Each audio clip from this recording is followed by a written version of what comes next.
All right, guys, let's start the paper. Let's continue with May, June 2017, variance 12. In which species are the number of protons, neutrons and electrons are all different? तो बेटा आप देखिए यहाँ पर 9 protons हैं, यहाँ 10 electrons हैं और यहाँ 10 न्यूट्रॉन्स हैं।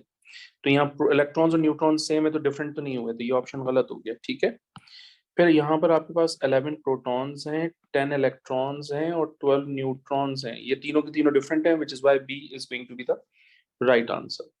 फिर वो कह रहे हैं आपसे which would contain 9.03 into 10 to the power 23 oxygen atoms, यानी ये कहाँ पर अवेलेबल होगा। ओके, तो जरा देखिए, ये है आपके पास एल्यूमिनियम ऑक्साइड। इस एल्यूमिनियम ऑक्साइड में 3 ऑक्सीजन एटम है, ये 1 मोल है, ये 3 मोल है। अगर आपके पास 0.25 है तो बताइए ये कितना होगा। तो 0.25 into 3 is going to be 0.75। 0.75 को मल्टीप्लाई कर दीजिए 6.02 into 10 to the power 23 से, तो आपके पास आंसर आएगा into 6.02 exponent 23, it's going to be 4.51 into 10 to the power 23। तो ये आंसर आया है जो कि एग्जैक्टली इससे टैली नहीं हो रहा, इसका मतलब ये ऑप्शन गलत हो गया। अब हम बात करते हैं बेटा सल्फर डाइऑक्साइड से रिलेटेड। सल्फर डाइऑक्साइड में आप जानते हैं 2 ऑक्सीजन एटम है, 1:2 का रेशो है। अगर ये 0.75 मोल्स है तो बताइए ये कितने होंगे। 0.75 times 2 is going to be 1.5 mole. 1.5 mole को आप मल्टीप्लाई कर दीजिए 6.02 टाइम्स 10 टू द पावर 23 से, मल्टीप्लाई 6.02 एक्सपोनेंट 23 से, तो ये हो जाएगा 9.03 इंटू 10 टू द पावर 23। ये वैल्यू इस क्वेश्चन में गिवन वैल्यू से टैली हो गई, which means bravo is the right answer, I mean B is the right answer. फिर वो कह रहे हैं in some fireworks there is a reaction between powdered aluminium and powdered barium nitrate, an unreactive gas is produced, and obviously ये जो unreactive gas है ये nitrogen gas होगी। ठीक है, and all nitrogen atoms are reduced। ठीक है, अब नाइट्रोजन गैस इसमें नहीं है तो ऑप्शन ए गलत हो गया। नाइट्रोजन गैस बी में भी नहीं है तो बी भी गलत हो गया। नाइट्रोजन गैस सी और डी के अंदर है तो या तो सी ठीक है या फिर डी ठीक है। तो अब बैलेंसिंग देख लेते हैं। बैलेंसिंग में हमारे पास यहाँ पर 6 नाइट्रोजन है और यहाँ पर 3 टाइम्स 2 6 नाइट्रोजन है, तो यहाँ पर नाइट्रोजन बैलेंस हो गए। यहाँ 10 एल्यूमिनियम है तो यहाँ पर 10 एल्यूमिनियम है। यहाँ ऑक्सीजन कितने हो गए, 3 टाइम्स 2 6, 6 टाइम्स 3 18, तो 5 टाइम्स 3 कितना हो जाएगा 15, 15 प्लस 3 18। तो यहाँ ऑक्सीजन नाइट्रोजन एल्यूमिनियम सब बैलेंस्ड है, which means C is going to be the right answer. तो आप यहाँ लिख दीजिए all atoms are balanced on both sides।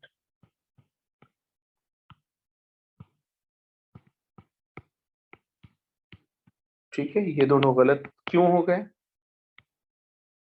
No unreactive gas.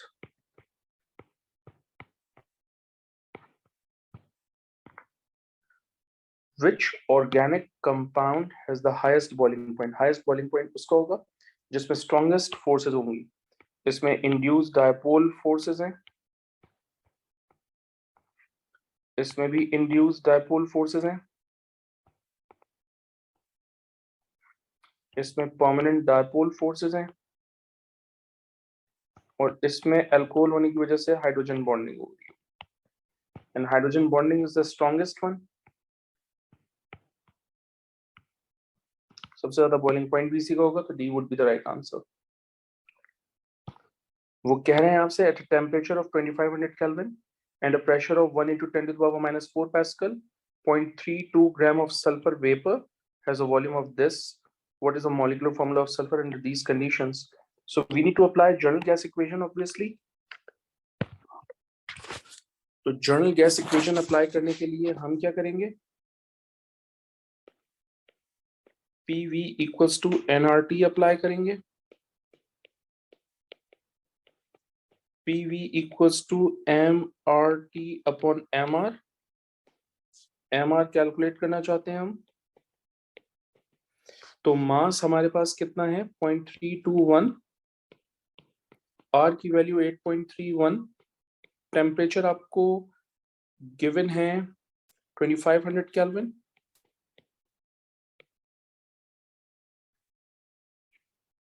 Pressure आपको गिवन है 1.00 इंटू 10⁻⁻⁴ पास्कल, और वॉल्यूम आपको मीटर क्यूब में ऑलरेडी गिवन है, तो आपको कन्वर्ट करने की जरूरत नहीं है, 2.08 into 10⁻⁶।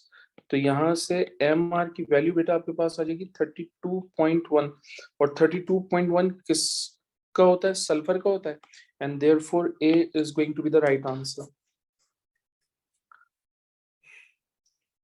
Question number 6. Which reaction involves a decrease in the bond angle at a carbon atom? तो बेटा बहुत सिंपल सी बात है, यहाँ पर आपके पास 109.5 डिग्री एंगल होगा। जब आप उसको इथेनॉलिक सोडियम हाइड्रोक्साइड से रिएक्शन कराएंगे तो वो इथीन बनेगा, और इस इथीन के अंदर बॉन्ड एंगल है 120 डिग्री। तो इंक्रीज हुआ, डिक्रीज तो नहीं हुआ, तो ये गलत हो गया। फिर मीथेन में 109.5 डिग्री होता है, जब आप इसकी कंप्लीट कंबशन करते हैं तो कार्बन डाइऑक्साइड बनेगा, तो ये हो जाएगा 180 डिग्री, ये भी इंक्रीज हो रहा है। ठीक है, हम वाटर को इसलिए नहीं ले रहे क्योंकि एग्जामिनर ने हमें कार्बन एटम से रिलेटेड बात की है। इथेनॉल में एंगल होगा 109.5 डिग्री, जब वो कॉन्सेंट्रेटेड H2SO4 से रिएक्शन करेगा, डिहाइड्रेट होगा तो इथीन बनाएगा, इथीन में एंगल होगा 120 डिग्री। तो जाहिर सी बात है ये भी गलत हो गया क्योंकि इंक्रीज होता है। राइट ऑप्शन इज डी, इसलिए क्योंकि इसमें 120 डिग्री है, और जब पॉली इथीन प्रोडक्ट बनेगी पॉलीमराइजेशन की वजह से, तो एंगल 109.5 डिग्री होगा, यानी डिक्रीज हो रहा है।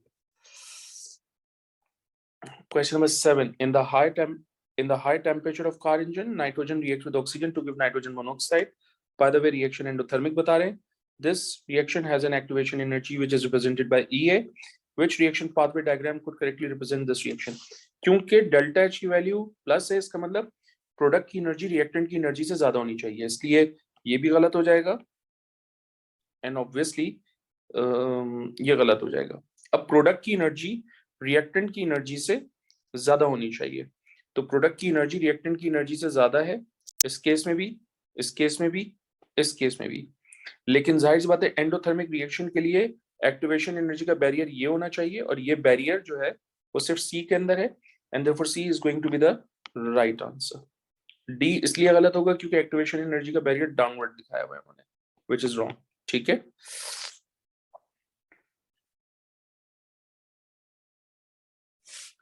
a reaction sequence is shown. In each stage of the sequence, the sulfur is oxidized, reduced, or neither oxidized nor reduced. Which row is correct?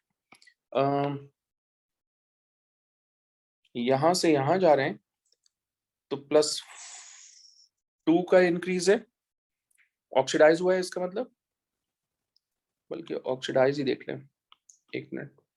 यहां से यहां जा रहे हैं तो ऑक्सीडाइज हो रहा है, नीदर, क्योंकि oxidation state of sulphur remain same. यहां से यहां जा रहे हैं तो रिड्यूस, क्योंकि +6 से -2 हो गया, और -2 से इसमें आ रहे हैं तो ये ऑक्सीडाइज हो रहा है। ठीक है, आप इस तरह से भी देख सकते हैं कि यहाँ +4 है, यहाँ +6 है, इसका मतलब ऑक्सीडेशन हो गई, इट विल रिमेन +6 मतलब नीदर, यहाँ -2 है इसका मतलब रिडक्शन, ये +4 है इसका मतलब ऑक्सीडेशन। तो आप नोट करें ऑक्सीडाइज्ड हो रहा है, ठीक है, फिर नीदर, फिर रिड्यूस्ड, फिर ऑक्सीडाइज्ड, ये ऑप्शन सिर्फ सी में है, तो C is going to be the right answer. Alright, now the next question is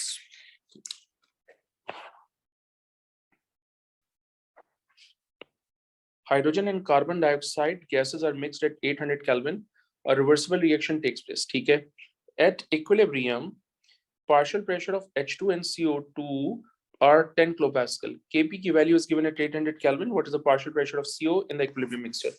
अगर मुझे equilibrium mixture में CO का partial pressure निकालना है तो मैं उसको x लूंगा, और 1:1 के रेशियो की वजह से इसका भी मुझे partial pressure नहीं मालूम, तो इसको भी मैं x ले लूंगा। तो ये हो जाएगा Kp equals to x square divided by 100, क्योंकि इसका अगर 10 है तो इसका भी 10 होगा 1:1 के रेशियो की वजह से, तो 10 into 10 becomes 100। केपी की वैल्यू गिवन है आपको 0.288 equals to x square over 100। तो यहां से x की वैल्यू बेटा कितनी आ जाएगी आपके पास, 5.37 किलो पास्कल आ जाएगी। तो 5.37 kilo pascal is basically A। फिर वो कह रहे हैं आपसे a reaction involved in the contact process is shown, delta H की वैल्यू नेगेटिव, इसका मतलब रिएक्शन एक्सोथर्मिक है। The reaction is investigated at 200 Kelvin and 700 Kelvin temperature, right? And the value of the equilibrium constant Kp is found to be Y. The reaction is then investigated at 1000 kilopascal, यानी pressure बढ़ा दिया आपने पहले से, और temperature remains 700 kelvin and the value of Kp is found to be Z। आप जानते हैं कि Kp and Kc both are only temperature dependent, so if temperature constant Kp is also constant and therefore दोनों cases में value of Y जो है वो same होगी बिकॉज टेम्परेचर कांस्टेंट है। सो हम यहाँ कह सकते हैं when temperature is constant,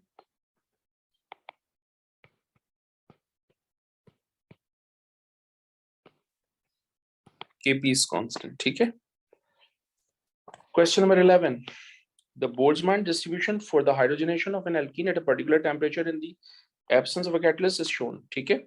Which row correctly describes the effect of adding nickel to the reaction vessel?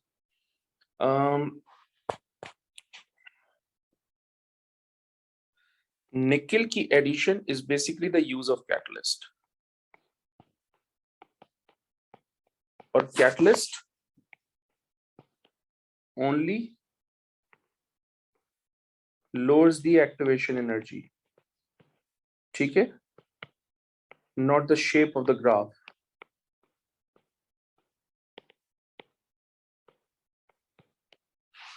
So shape remains same while activation energy decreases, and therefore C is going to be the right answer। The element magnesium and sulfur each form doubly charged ions। ठीक है, magnesium और sulphur, इस पर 2+ charge होता है अगर आपको याद हो, और इस पर 2- चार्ज होता है, तो वो यही कह रहे हैं आपसे कि डबली चार्ज आयन होते हैं। How do atomic radii and ionic radii of these elements compare? अच्छा, मैग्नीशियम और sulphur both are found in the period 3 of the periodic table, and as we move from left to right in period 3, atomic radius decreases। That shows अच्छा, ये तो बहुत ही simple है, atomic और ionic radii को compare कर रहे हैं, तो हम यहाँ पर लिख सकते हैं साइज ऑफ कैटायन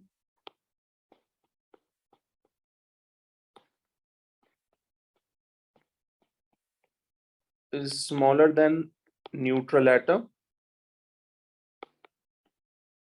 इसका मतलब मैग्नीशियम आयन का साइज जो है वो छोटा होगा एज कम्पेयर टू मैग्नीशियम, तो वो यहाँ पर भी है, वो यहाँ पर भी है, या तो आंसर ए है या फिर आंसर बी है। अच्छा, दूसरा पॉइंट हम यहाँ पर ये बताएंगे, द साइज ऑफ एनाइन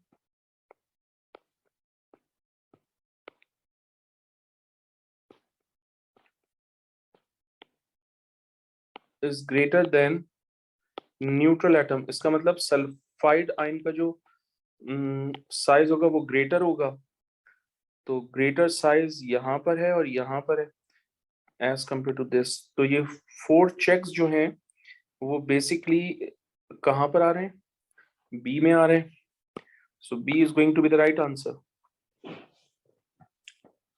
तो मैग्नीशियम का रेडियस मैग्नीशियम एटम से छोटा, मैग्नीशियम आयन का रेडियस मैग्नीशियम एटम से छोटा, सल्फाइड आयन का रेडियस सल्फर एटम से बड़ा। Question number 13। Which graph correctly shows relative electron negativity plotted against relative atomic radius for the element this? Across the period,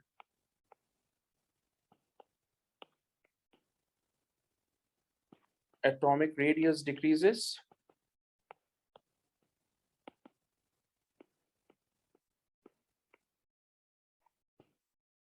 while electron negativity value increases। ये दो बातें ध्यान में रखें, आपने ग्राफ को स्केच करना है। आप जानते हैं कि सोडियम का रेडियस सबसे ज्यादा होगा और सिलिकॉन का रेडियस सबसे कम होगा, ठीक है। और आप ये भी जानते हैं कि सोडियम की इलेक्ट्रॉनिगेटिविटी सबसे कम और सिलिकॉन की इलेक्ट्रॉनिगेटिविटी सबसे ज्यादा, which is why B is the right answer. ठीक है जनाब।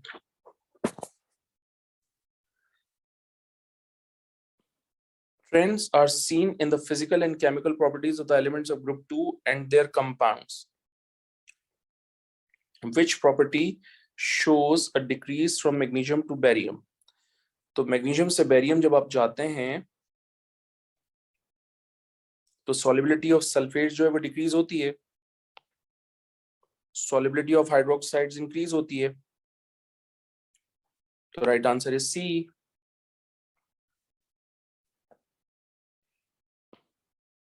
ये गलत है। उसकी वजह यह है कि जब आप मैग्नीशियम से बेरियम की तरफ जाते हैं रिएक्टिविटी इंक्रीज होती है, जब रिएक्टिविटी इंक्रीज होती है तो रेट ऑफ रिएक्शन भी HCl के साथ ज्यादा होगा। सॉलिबिलिटी ऑफ हाइड्रोक्साइड्स इंक्रीज होता है डाउन द ग्रुप, ये भी गलत है। थर्मल स्टेबिलिटी जो है वो इंक्रीज होती है, उसने डिक्रीज बोला है, तो ये भी गलत है, ठीक है। Next is question number 15। वो कह रहे हैं calcium oxide is added to water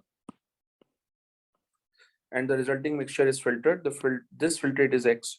तो भाई कैल्शियम ऑक्साइड को अगर मैं वाटर के साथ मिक्स करूंगा तो it will turn to calcium hydroxide, ठीक है।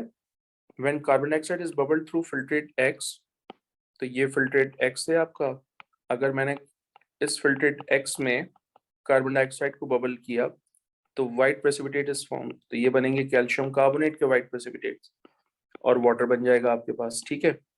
Right equation for this reaction of filtrate X with carbon dioxide is correct. तो बेटा आपके पास D is the right answer, ठीक है। फिर वो कह रहे हैं element X reacts with cold dilute aqueous sodium hydroxide to form two different chlorine containing products Y and Z। आप जानते हैं कि जब आप cold dilute aqueous NaOH को हैलोजन के साथ रिएक्शन करवाते हैं तो आपके पास सोडियम हैलाइड सोडियम हैलेट 1 या 5 बनता है, ठीक है। और क्योंकि कोल्ड कंडीशन है तो सोडियम हैलाइड बनेगा और सोडियम हैलेट 1 बनेगा, यानी -1 होगा और +1 होगा। ये होती है ना इक्वेशन कोल्ड कंडीशन की। क्योंकि एलिमेंट कोई दिया नहीं है तो मैं X ले लेता हूं, ये हो जाएगा NaX plus NaXO plus H2O। ये इक्वेशंस गिवन है आपके पास। यहाँ पर चार्ज क्या होगा -1 और यहाँ पर ऑक्सीडेशन स्टेट क्या होगी +1 and therefore C is going to be the right answer. A powder is known to be either a single sodium halide or a mixture of two sodium halides, ठीक है। एक पाउडर है, single sodium halide भी हो सकता है, mixture of two sodium halides भी हो सकता है। A sample of water was dissolved in water, ठीक है। Aqueous silver nitrate was added, pale yellow precipitate was formed। अगर pale yellow precipitates आए हैं तो इसका मतलब आपके पास सिल्वर आयोडाइड फॉर्म हुआ होगा, क्योंकि iodide ions gives yellow precipitates, ठीक है। When concentrated aqueous ammonia was then added, the precipitates partly dissolve. That's very important. Partly dissolves, leaving a darker yellow precipitates. इसका मतलब जो सिल्वर आयोडाइड है वो रिमेन इनसॉल्युबल रहेगा, वो डिसॉल्व नहीं होता है इन एक्सेस एक्वस अमोनिया।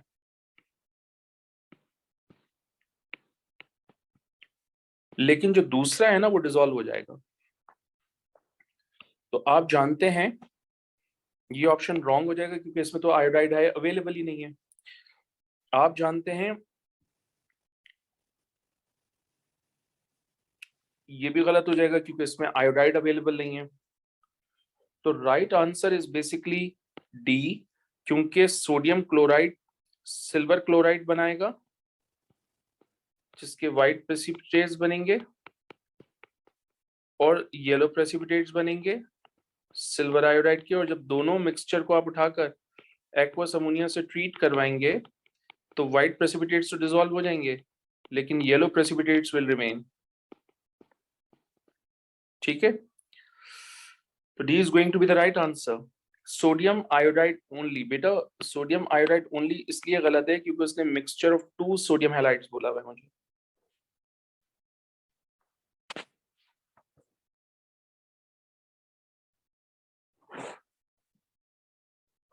और फिर उन्होंने ये भी तो कहा कि प्रेसिपिटेट्स पार्टली डिसॉल्व, इसका मतलब एक डिसॉल्व हो रहा होगा, एक नहीं हो रहा होगा।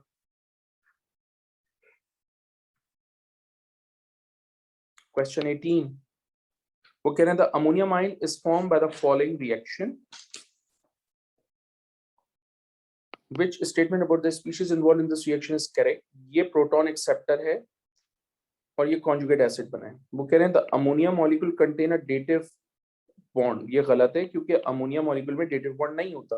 Ammonia mine is a Bronsted Lowry base, ये भी गलत है क्योंकि अमोनिया माइन कॉन्जुगेट एसिड होता है, प्रोटॉन डोनेट करता है, तो प्रोटॉन एक्सेप्ट नहीं कर सकता। ठीक है। H bond angle changes from 107 to 90 degree, गलत, 107 से 109.5 डिग्री आ रहा है, and therefore D is going to be the right answer. ठीक है जनाब। फिर वो कह रहे हैं a chemist took 2 dm cube of nitrogen gas measured under room conditions and reacted it with a large volume of hydrogen gas to produce ammonia। Okay, 2 dm cube of nitrogen gas से only 15% of the nitrogen gas is reacted to produce ammonia। What mass of ammonia was formed? That's a lot of calculation actually, so let's talk about that। पहले moles of nitrogen निकाल लेते हैं। 2 को divide कर दीजिए 24 से, तो आपके पास मोल्स आ जाएंगे 0.083। ठीक है। आप ये जो मोल्स आए हैं इनका 15% कैलकुलेट कर लो, तो ये हो जाएगा 15 डिवाइडेड बाय 100 इंटू 0.083, तो ये हो जाएगा आपके पास 0.0125 मोल्स। ठीक। अब जो मोल्स ऑफ नाइट्रोजन और अमोनिया हैं उनमें रेशो है बेटा 1:2 का, तो अगर ये 0.0125 मोल्स हैं तो मोल्स ऑफ अमोनिया कितने हो जाएंगे?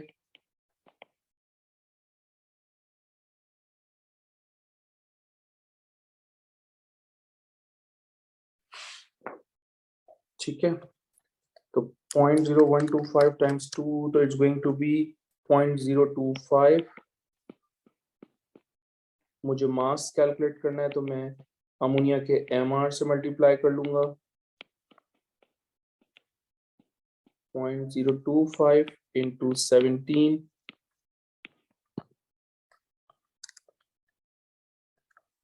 तो ये हो जाएगा 0.425। Right answer is B. फिर वो आपसे कह रहे हैं a carbonyl compound X react with HCN in the presence of NaCN to make a compound with MR85। ठीक है, तो पहली तो बात ये कि एक कार्बोनाइल कंपाउंड है, जब आप उसको HCN से रिएक्शन करवाएंगे तो कंपाउंड बनेगा, and this compound needs to be has to be cyanohydrin,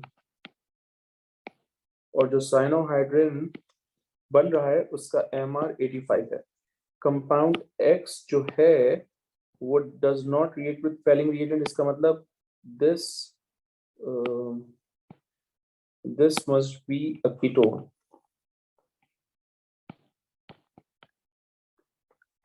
compound X must be ketone। तो ये ऑप्शन गलत हो गया क्योंकि ये एल्डिहाइड है, ये ऑप्शन गलत हो गया क्योंकि एल्डिहाइड है। प्रोपेनॉन का ऑप्शन भी गलत हो जाएगा क्योंकि जब प्रोपेनॉन से मैं साइनोहाइड्रिन बनाऊंगा तो उस साइनोहाइड्रिन का MR85 नहीं आएगा,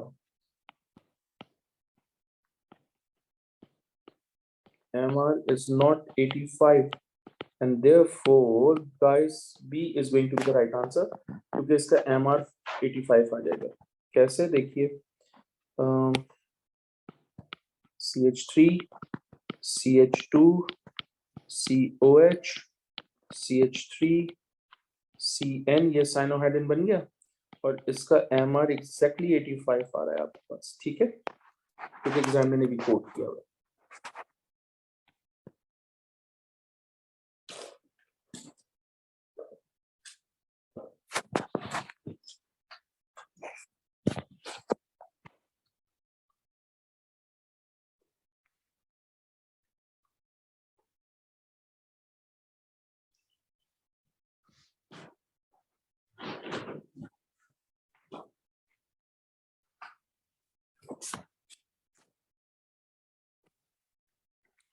Geraniol and linalool are compounds found in some flower fragrances.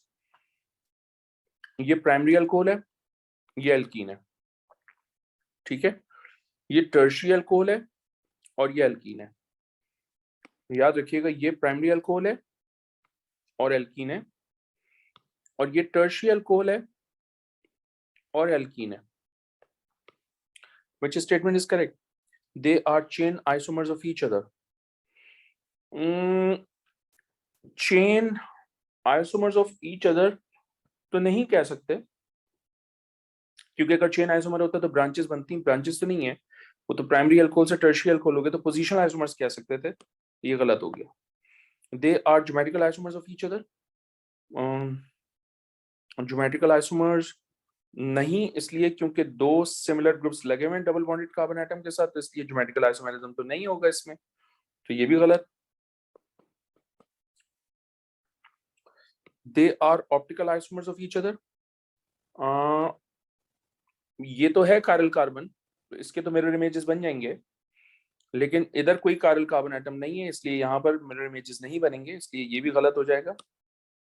तो राइट आंसर इज डी, क्योंकि दोनों एक दूसरे के पोजिशनल आइसोमर्स हैं। मैंने स्टार्ट में कहा था कि ये प्राइमरी अल्कोहल है, ये सेकेंडरी अल्कोहल है, तो इसका मतलब अल्कोहल के फंक्शनल ग्रुप की पोजीशन चेंज हो रही है, इसलिए पोजिशनल आइसोमर्स हैं, राइट।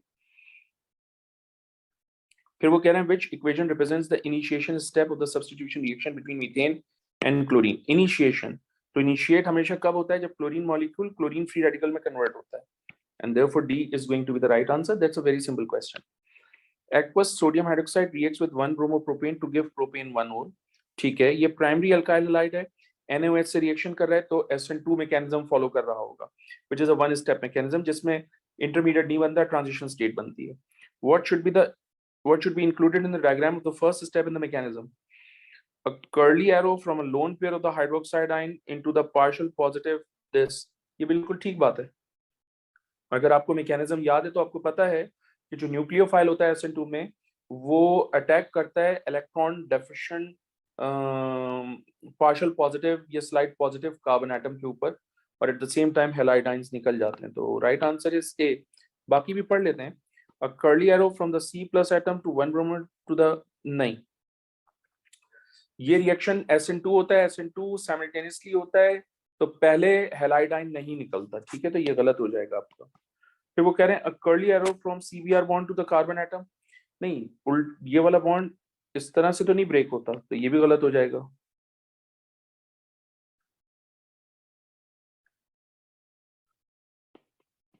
इनफैक्ट ये टर्शियरी कार्बोकैटायन में होता है, तो ये नहीं होगा। होमोलैटिक फिजन नहीं होती है, हेटेरोलैटिक फिजन होती है, बिकॉज इलेक्ट्रॉन नेगेटिविटी का डिफरेंस अवेलेबल होता है। 24 क्वेश्चन है। A sample of 2.76 gram of ethanol was mixed with an excess of aqueous acidified potassium dichromate 6. The reaction mixture was boiled under a flux for 1 hour. इसका मतलब carboxylic acid बन चुका होगा। The required organic product was then collected and distillation by distillation. The yield of the product is 75. What mass of product was collected? मैंने अभी थोड़ी देर पहले भी इस पैटर्न का एक क्वेश्चन कराया है, हम दोबारा कर लेते हैं। तो हम मोल्स ऑफ अल्कोहल कैलकुलेट कर लेते हैं यहाँ से। ये हो जाएगा आपके पास 2.76 divided by 46, so it's going to be how much? 2.76 divided by 46 is going to be 0.06 moles. ठीक है, मैं 75% कैलकुलेट कर लेता हूँ इन मोल्स का, तो ये हो जाएगा 0.06 into 0.75 into 0.75, तो it's going to be 0.045. ठीक है, जो मोल्स अल्कोहल के हैं वही मोल्स एसिड के भी होंगे, और इथेनॉल से इथेनोइक एसिड बनेगा, तो moles of ethanoic acid will remain same, which is 0.045. MR of ethanoic acid is 60, तो अगर मुझे मास कैलकुलेट करना हो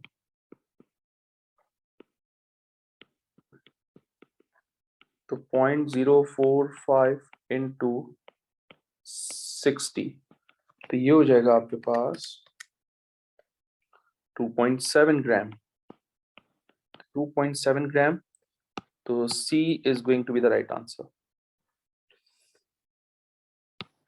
Okay guys, compound X is a single pure optical isomer. ठीक है,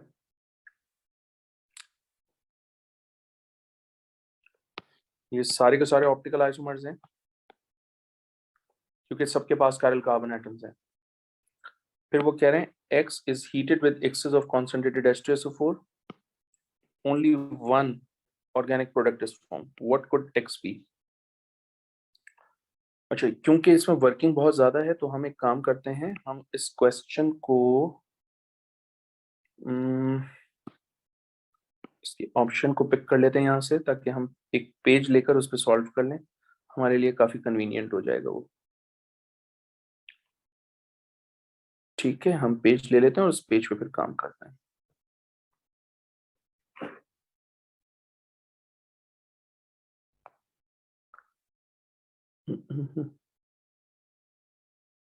ठीक है, चलें देखिए।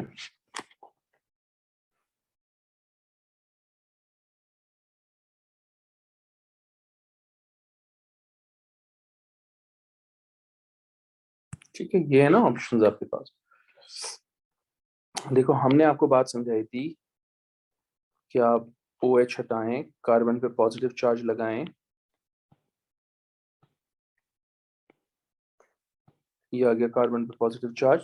Shifting of bond, removal of hydrogen यहां से भी हो सकता है। जब यहां से होगा तो ऑब्वियसली आपके पास एल्कीन ये बनेगी,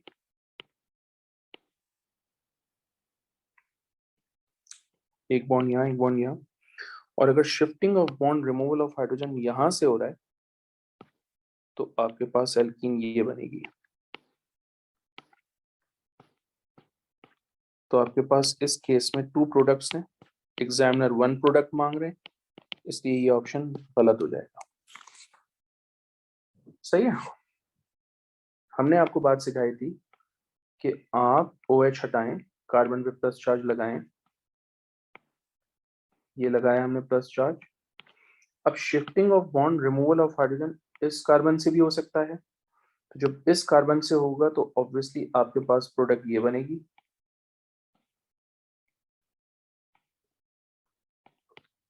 ठीक है, और shifting of bond, removal of hydrogen जो है वो इस कार्बन एटम से भी हो सकता है, तो आपके पास प्रोडक्ट ये बनेगी।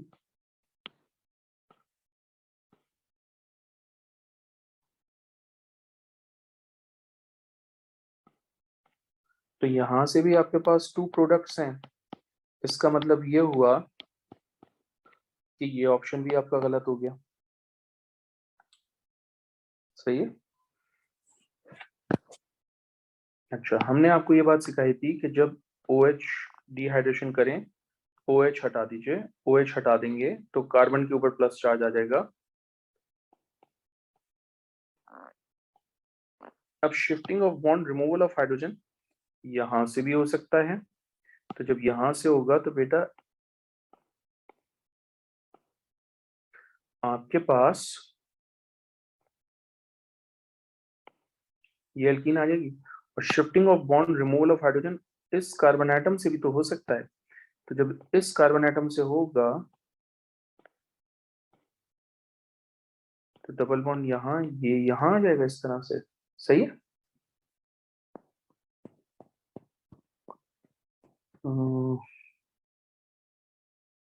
ये प्लस है तो हाइड्रोजन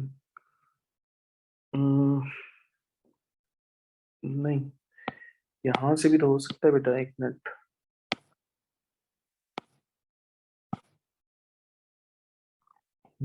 यहाँ से नहीं, यहाँ से करके देखिए।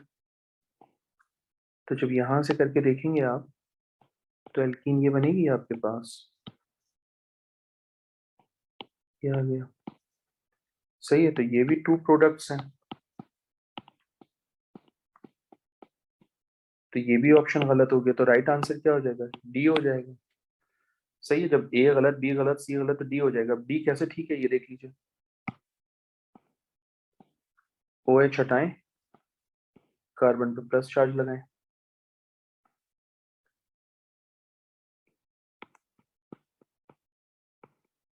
ठीक, और ये एज इट इज। अब shifting of bond, removal of hydrogen takes place from adjacent carbon atom, तो ये एडजेसेंट कार्बन एटम है, तो यहाँ से चली जाएगी हाइड्रोजन, सही है ना। जब हाइड्रोजन यहाँ से जाएगा तो आपके पास प्रोडक्ट ये बनेगी,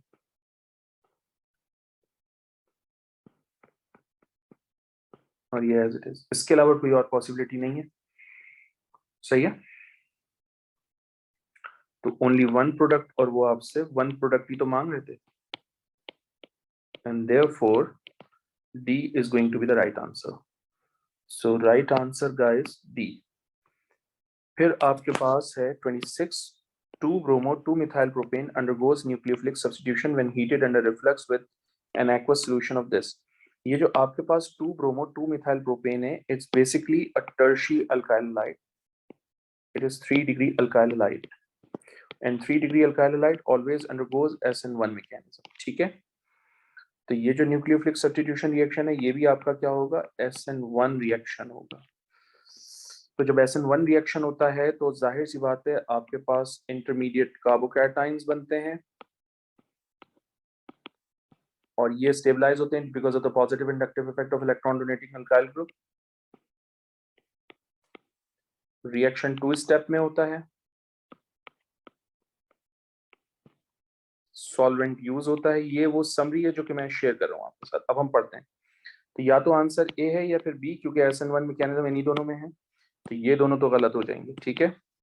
अब वो कह रहे हैं hydroxide ion is help in its approach to the central carbon atom by methyl group, not at all. तो राइट आंसर इज बी, क्योंकि intermediate carbocation is stabilised by the positive inductive effect of electron donating alkyl groups. ये important बात थी, ठीक है। बहुत अच्छे से मैकेनिज्म्स याद होने चाहिए इन फॉर सच क्वेश्चंस। फिर आपके पास है क्वेश्चन नंबर 27। 27 सेज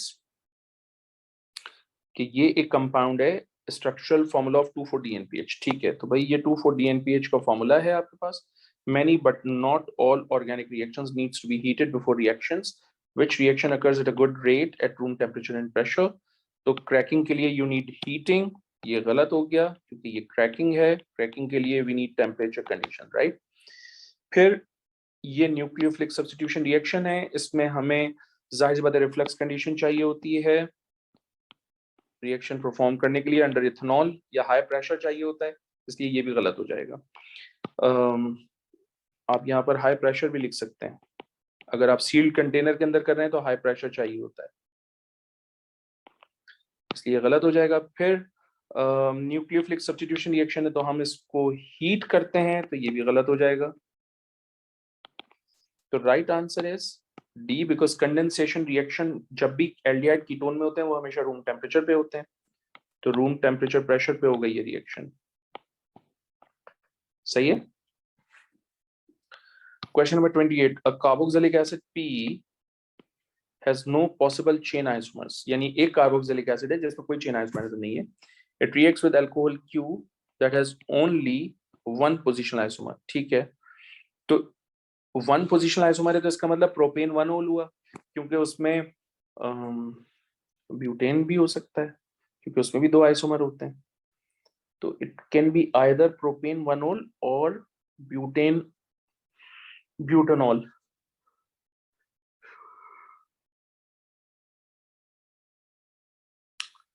ओके,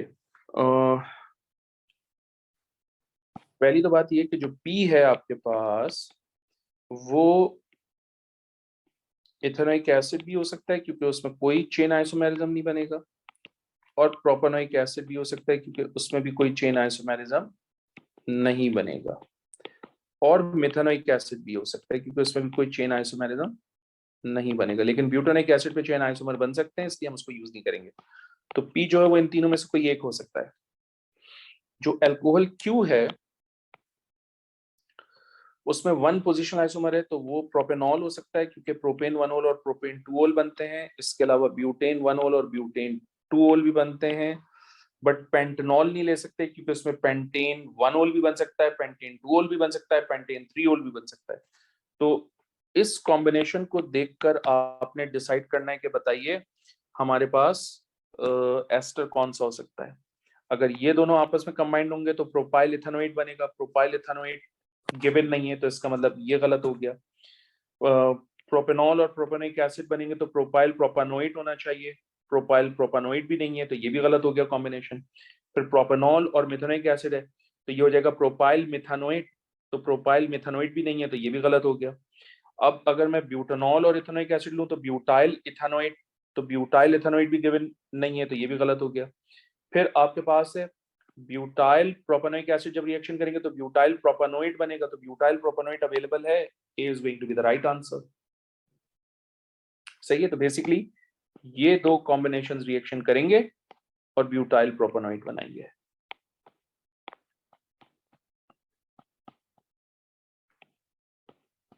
ठीक है, ये ट्रायल एंड एरर की हेल्प से कर रहे थे हम क्वेश्चन।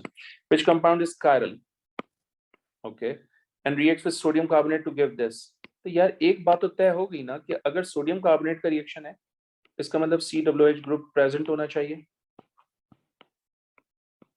along with chirality। यहाँ कायरल नहीं है इसलिए ये रॉन्ग हो गया। सही है, यहाँ कार्बोक्सिलिक एसिड भी नहीं है, कायरल भी नहीं है तो ये भी रॉन्ग हो गया। ये कायरल है लेकिन कार्बोक्सिलिक एसिड नहीं है, बिकॉज ये जो ग्रुप ने लिखा है ये एस्टर का फंक्शनल ग्रुप है। तो right answer is going to be D, क्योंकि ये कायरल कार्बन है और ये कार्बोक्सिलिक ग्रुप है जो कि सोडियम कार्बोनेट से रिएक्शन कर लेगा। ठीक है, which compound when hydrolyzed gives propanoic acid and propane 2-ol। Ester की हाइड्रोलिसिस कर रहे हैं तो प्रोपेनोइक एसिड ये रहा आपके पास, ठीक है, और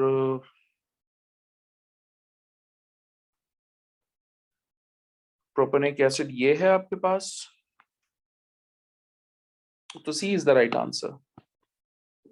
ठीक है, प्रोपेनोइक एसिड के ये दो केसेस थे, इन दोनों में से C is the right answer because वो आपको प्रोपेन 2-ol भी दे देगा। देखो हम स्ट्रक्चर लिख के दिखा देते हैं आपको। This is CH3 CH2 CO O CH CH3 CH3, bond यहां से ब्रेक करें तो CO will get OH of water and so it will turn to propanic acid.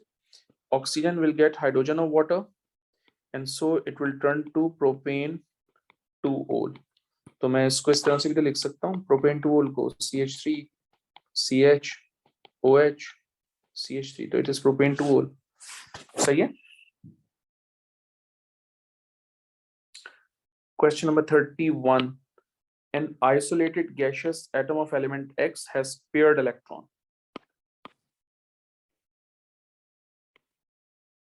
in at least one of its 3d orbital and has a filled 4s subshell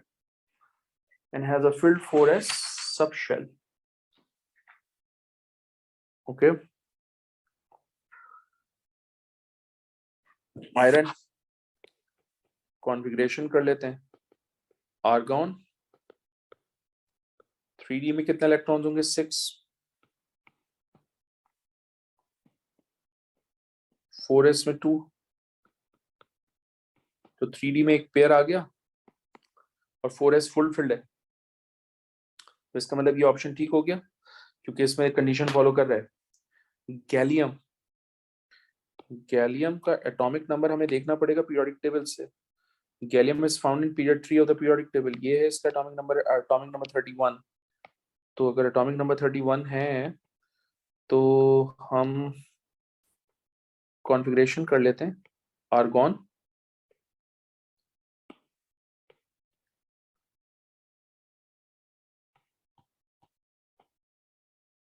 three D 10,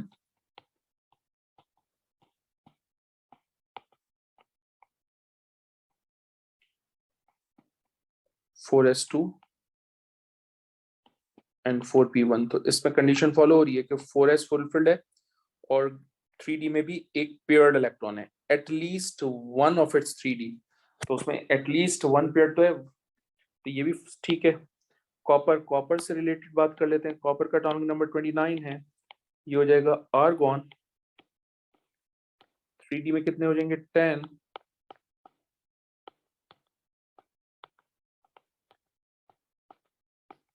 तो ये at least one paired electron in D orbital की condition follow कर रहा है।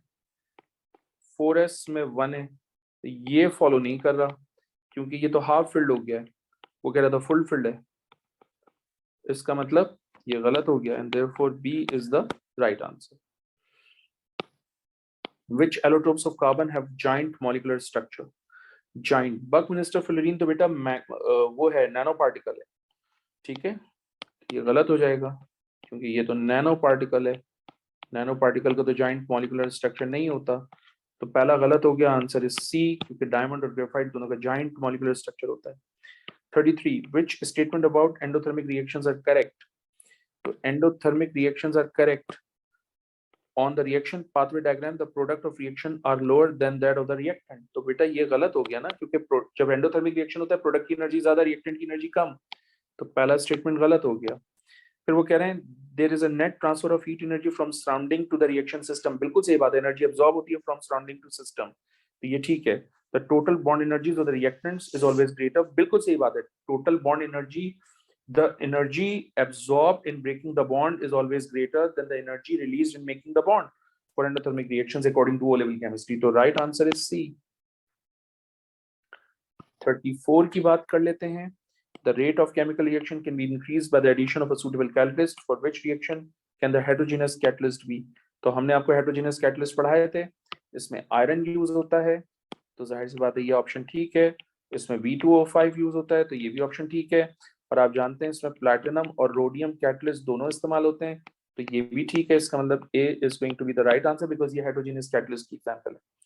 फिर वो कह रहे हैं which chlorides when added to water can produce a solution with a pH less than 5, यानी एसिडिक सॉल्यूशन। आप जानते हैं जब इसको आप हाइड्रोलाइज करोगे तो ये HCl प्रोड्यूस करेगा, जब इसको हाइड्रोलाइज करोगे तो ये भी HCl प्रोड्यूस करेगा, जब इसको हाइड्रोलाइज करोगे तो ये HCl प्रोड्यूस करेगा, लेकिन इसकी पीएच जो है वो हमने क्लास में आपको 6.5 दी है, जबकि वो कह रहा है लेस देन 5 होनी चाहिए, तो ये गलत हो जाएगा। तो राइट आंसर इज बी, क्योंकि हमने आपको इसकी पीएच 3 बताई है, इस रिएक्शन की भी पीएच 3 बताई है, तो वो आपको इन्फॉर्मेशन याद होनी चाहिए बहुत अच्छे से।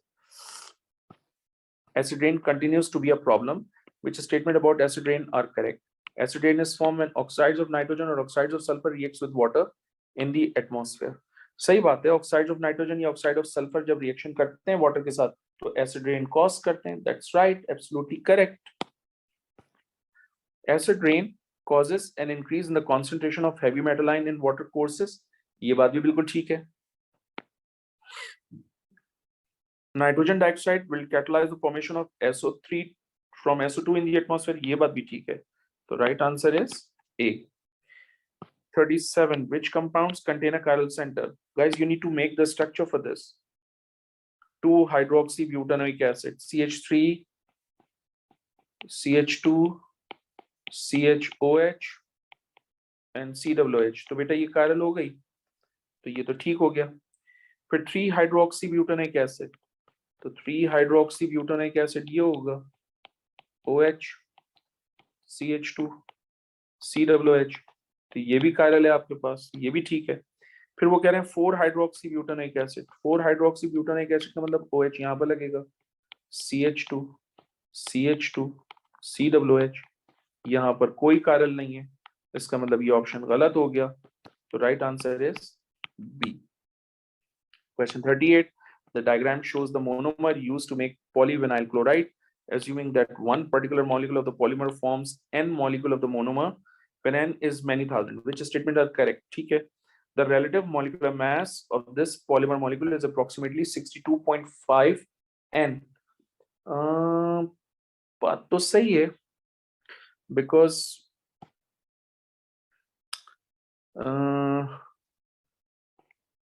कार्बन का मास 12 है, तो 12 टाइम्स 2 करो प्लस 3 करो प्लस 35.5 करो, तो टोटल ऐड करके देखते हैं इस मोनोमर का मास कितना आ रहा है। 24 प्लस 3 प्लस 35.5, तो इट्स गोइंग टू बी 62.5। तो बात तो सही है, इस मोनोमर का मास 62.5 है, तो जब पॉलीमर बनेगा तो वो 62.5 n हो जाएगा। ये मोनोमर का मास है, ठीक है। तो पॉलीमर का मास करने के लिए जाहिर सी बात है 62.5 इंटू एन हो जाएगा, तो ये बिल्कुल सही है, पहला स्टेटमेंट ठीक है।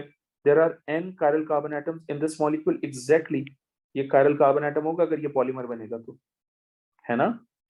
ये देखो अगर मैं इसको पॉलीमर बना दूं तो बेटा ये वाली कार्बन जो है ये कायरल हो जाएगी, तो दूसरा ठीक है। There are 5n sigma bonds in one molecule of this, 5n, 1 2 3 4 5 6 7, 5 से ज्यादा हो रहे हैं, तो ये गलत हो गया, राइट आंसर इज बी। उसके बाद 39 क्वेश्चन हमें कहता है कि an organic compound x has the following skeletal formula, ठीक है। ये है 2 मिथाइल प्रोपेन 1-ol। अच्छा एक और बात, ये प्राइमरी अल्कोहल भी है,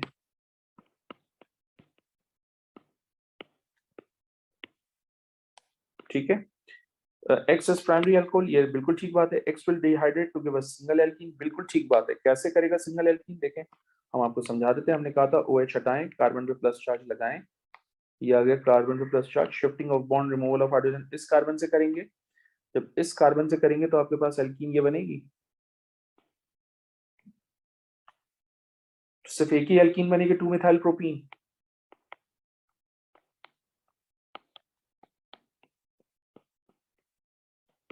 दूसरा भी ठीक है। X will undergo a substitution reaction with chloride ions, ये बात भी बिल्कुल ठीक है क्योंकि PCl5 से तो रिएक्शन होता है।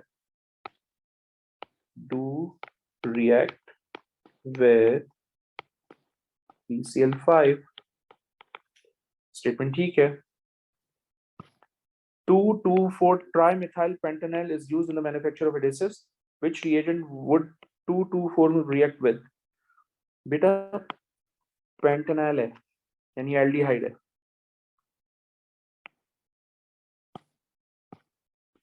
तो बताइए एल्डिहाइड है,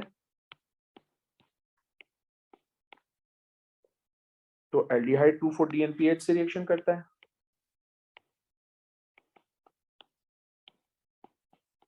ठीक है। टॉलेंस रिएजेंट से भी रिएक्शन करता है, दूसरा भी सही है। एल्कलाइन एक्वस आयोडीन से रिएक्शन करेगा या नहीं, उसके लिए you need to draw the structure. Pentanal है, तो पेंटेनल है तो 1 2 3 4 5, ये पेंटेनल आ गया। और 2 2 1 2 2 2 dimethyl, oh we don't need to go for that, आप सिंपल यहां लिखिए only ethanol gives positive test of iodoform, इसके अलावा कोई और एल्डिहाइड नहीं देता, तो इसका मतलब ये हुआ कि ये गलत हो गया and therefore B is going to be the right answer, ठीक है। Thank you very much guys.